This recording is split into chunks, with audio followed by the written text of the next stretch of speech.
eu quero compartilhar em poucos minutos alguma reflexão da palavra do Senhor a respeito deste salmo. É um salmo que, como eu já disse, toca muito meu coração, e por isso algumas vezes eu fiquei lendo, estudando, meditando, já preparei um estudo bíblico neste salmo inteiro. Ele é muito rico, mas eu gostaria de destacar com os irmãos os versículos 5, 6 e 7.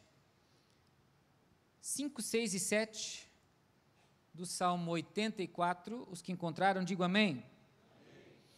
Diz assim: bem-aventurados os homens cuja força está em ti, em cujo coração se encontram os caminhos para Sião.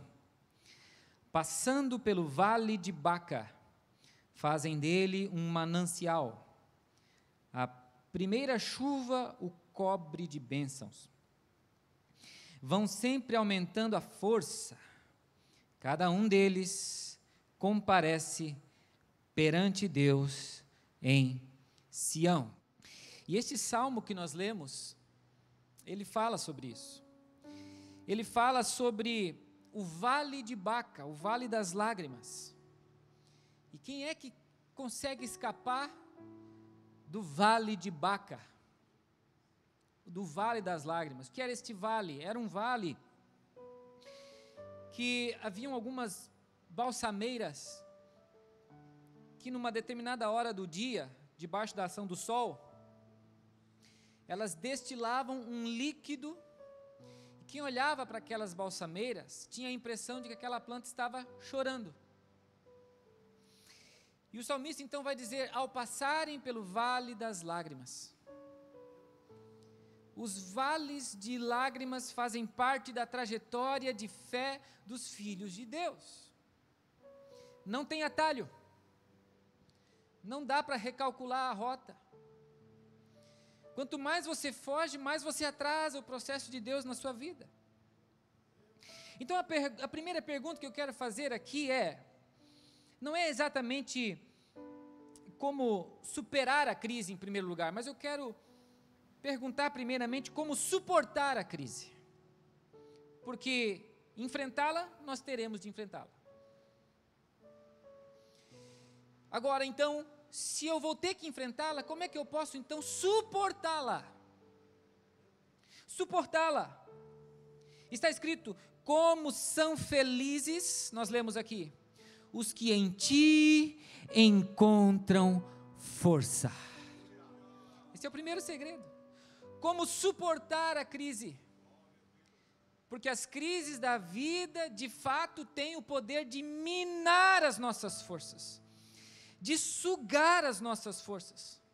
A gente não quer admitir, mas nós não somos autossuficientes, nós não somos os super-heróis da fé. Não existem super-heróis da fé. Os grandes homens de Deus da Bíblia também passaram por crises profundas. Você vai ver Elias numa caverna pedindo a morte, um grande homem de Deus. A gente não quer admitir, mas a verdade é que uma gripe, uma coisinha boba já nos derruba. A gente às vezes se acha tão forte, mas de vez em quando a vida vem para nos lembrar: ei, você não é isso tudo não que você pensa não. E a nossa força, por qualquer coisa, se esvai. E aí, faz o quê? Eu não posso parar no meio, eu não posso morrer no meio do vale, eu tenho que atravessar o vale. Mas como é que eu posso atravessar o vale se eu não tenho mais força para ir adiante? Minha força se esgotou. Então vem o salmista nos trazendo esse tesouro precioso, dizendo: bem-aventurados, felizes aqueles que em ti encontram força. Aleluia.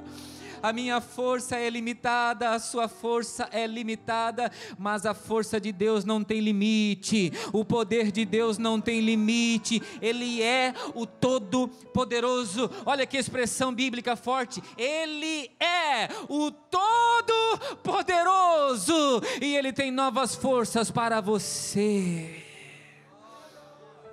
A gente suporta a crise, recorrendo a esta fonte eterna, inesgotável, que é o nosso Deus. Nele encontramos força. A segunda pergunta importante a fazer é: como olhar para a crise? Como olhar para ela? E o versículo 5 nos disse que estes servos de Deus, esses adoradores que atravessavam o vale de Baca, o vale das lágrimas, eles eram peregrinos de coração. Peregrinos de coração. Isso aqui é importante. Porque quando você adquire um coração de peregrino e um olhar de peregrino, você não olha mais para o vale como o teu ponto final. Você não olha mais para a crise como o final da sua história.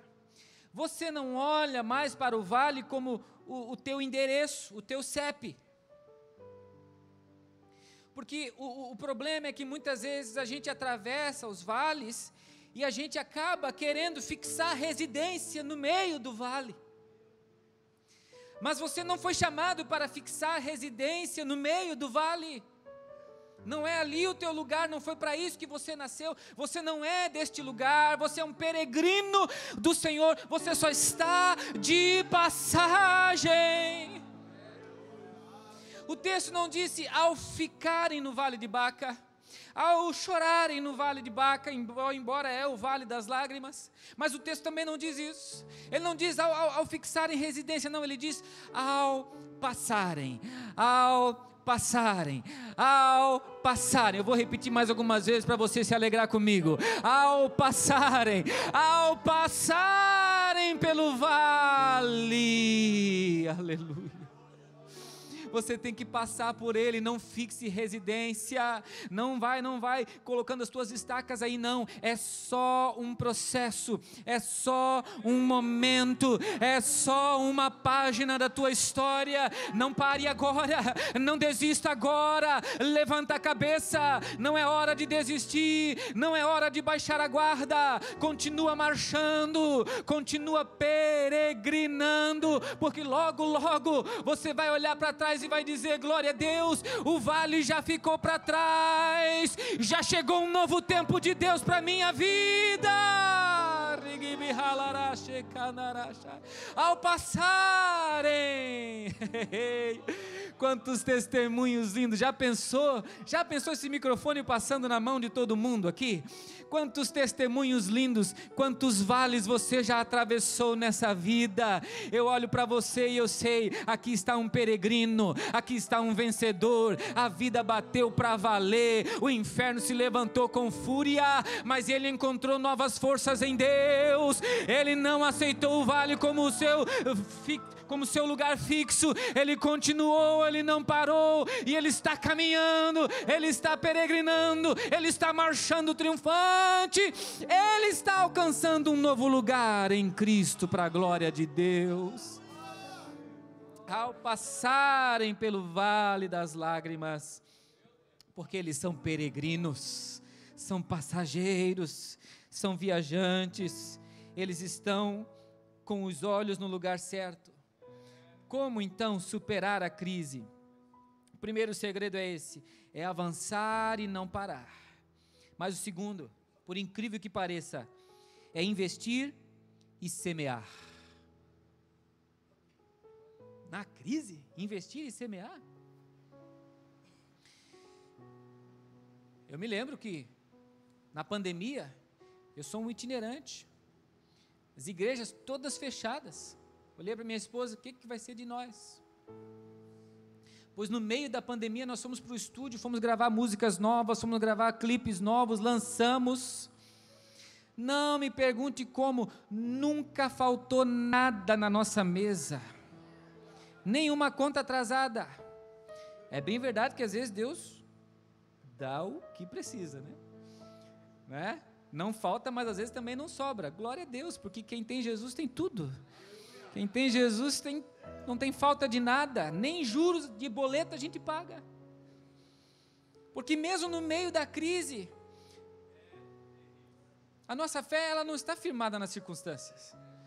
Ela não está firmada no que está acontecendo ao nosso redor, pastor Marcos. Veja que ao passarem pelo vale das lágrimas, eles fazem dele um lugar de fontes. É um vale, é um lugar seco e árido. E eles poderiam pensar, vamos passar correndo por aqui. Quando você tenta correr e acelerar os processos, você atrasa tudo. Vamos passar correndo aqui, vamos acabar logo com isso. Não. Apesar de passarem por ali, eles passam no passo do gado, porque tinha que chegar em Jerusalém com um animalzinho vivo para apresentar ao Senhor. Viajava com a família, com crianças, com senhores, senhoras de idade, sem acelerar processo, Ao passarem pelo vale de Baca, fazem dele um lugar de fontes. Faz sentido você olhar para um judeu peregrino que está indo para Sião, ele quer se apresentar, ele precisa chegar lá, ao invés de ir logo, ele pega uma pá, uma enxada, sei lá qual era a ferramenta dele, e você vê ele cavando no meio de um vale. Ele está no meio da crise, mas ele não está parando de investir, ele não para de semear. E ele faz deste lugar seco um lugar de fontes. Um lugar de fontes, porque ele tem a sua fé firmada no Senhor. E ele entende que no Senhor o nosso trabalho não é vão. O nosso trabalho no Senhor não é vão, porque quantas vezes, com certeza, ele cavava e não achava água. Ficava aquele buraco, aparentemente, perda de tempo. Mas ele cavava outro buraco, e nada. E outro, e nada. Até que ele, num deles, conseguia encontrar água, ali tinha uma fonte para ele. Talvez ele poderia olhar para trás e dizer, perdi tempo cavando esses 3 buracos, só que o versículo continua dizendo que as chuvas que vêm depois, fazem deste vale um lugar de cisternas.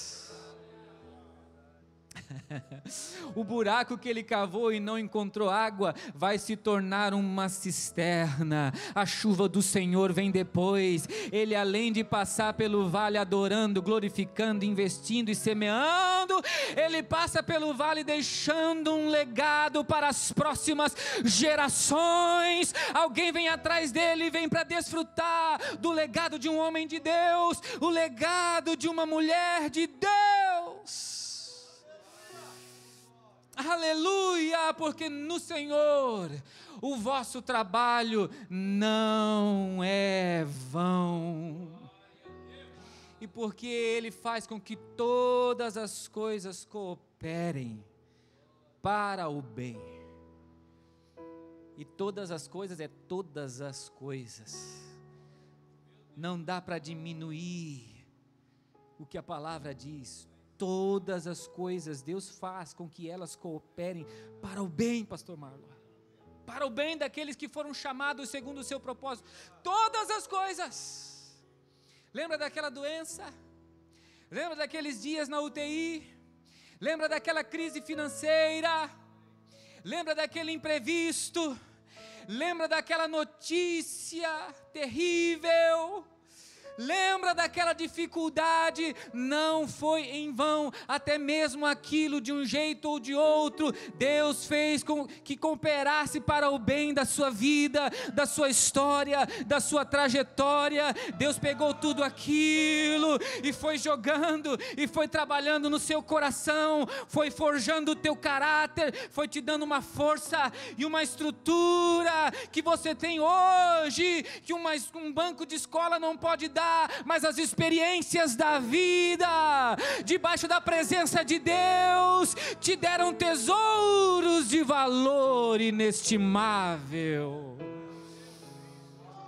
As chuvas de outono vêm, fica tranquilo, e os buracos vazios serão cisternas. Vai ter fonte, vai ter cisterna, vai ter água para o sedento. Louvado seja o Senhor, o Rei da Glória. Qual é o segredo mais ainda para superar então a crise? Além destes, de não parar no meio do caminho, de continuar peregrinando, de continuar marchando, continuar semeando, continuar investindo, continuar sendo fiel. Qual é o outro segredo para a gente finalizar? É adorar e orar ao Senhor. Me lembro quando o pai estava em casa depois do AVC, com dificuldade ele reuniu a família para a gente fazer um culto e com dificuldade ele disse assim: filhos, nós não estamos entendendo nada, mas vamos adorar a Deus. Nunca vou me esquecer dessa frase: filhos, nós não estamos entendendo nada, mas vamos adorar a Deus. Isso aqui é um salmo, os salmos eram cantados, eram hinos, faz parte dos salmos de peregrinação. Os peregrinos cantavam estes cânticos dos degraus, da subida, os cânticos de peregrinação. Eles cantavam estes salmos enquanto atravessavam o vale de Baca. Eu vou passar pelo vale, mas não vou passar reclamando. Eu vou passar pelo vale, mas não vou passar murmurando. Eu não vou passar pelo vale achando culpado, transferindo culpa, olhando para o lado, olhando para o outro. Não, não. Eu vou passar pelo vale, mas eu vou passar salmodiando, cantando, adorando, orando ao Senhor. Esse é um dos propósitos que veio ao meu coração para escrever um livro como esse. Nós não podemos deixar que se levante uma geração imatura, que qualquer dor de barriga reclama com Deus e quer largar tudo.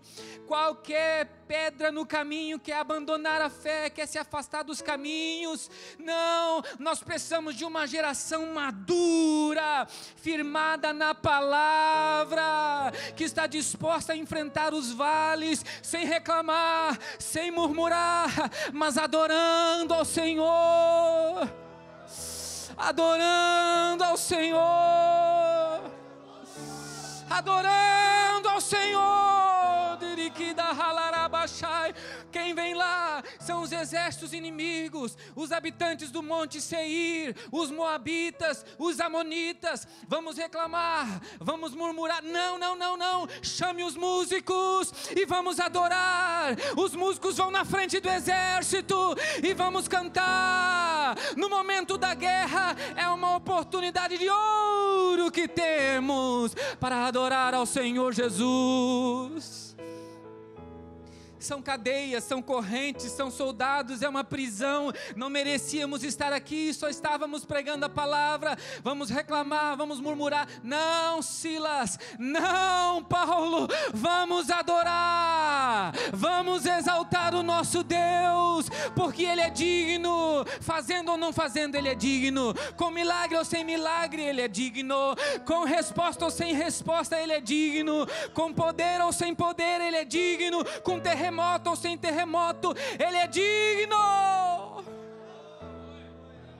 Pode nos jogar lá, rei. Se Deus quiser nos livrar da fornalha, Ele é Deus e pode nos livrar. Mas se Ele não quiser, ainda assim nós nos manteremos fiéis. Nossa postura é a mesma. Não daremos nossa adoração para esta mentira que tu ergueste. Nossa adoração é somente do nosso Deus. Adoradores do Senhor se levantam quando todos querem se jogar. Adoradores do Senhor sorriem quando todos só querem chorar. Adoradores do Senhor se prostram quando todos querem erguer o nariz. Eles ainda têm um coração prostrado diante do trono da graça, porque eles são verdadeiros adoradores. E assim a gente vai atravessando as crises. E por fim, como lidar com a vitória depois da crise? Como lidar com a vitória depois da crise? Olha o versículo 7. Até que cada um se apresente a Deus em Sião. Até que cada um se apresente a Deus em Sião. Ao passarem pelo vale de Baca, fazem dele um lugar de fontes. As chuvas de outono o enchem de cisternas. Prosseguem o caminho de força em força, até que cada um se apresente a Deus em Sião. Seu olhar está lá. A gente fala sobre isso no livro também.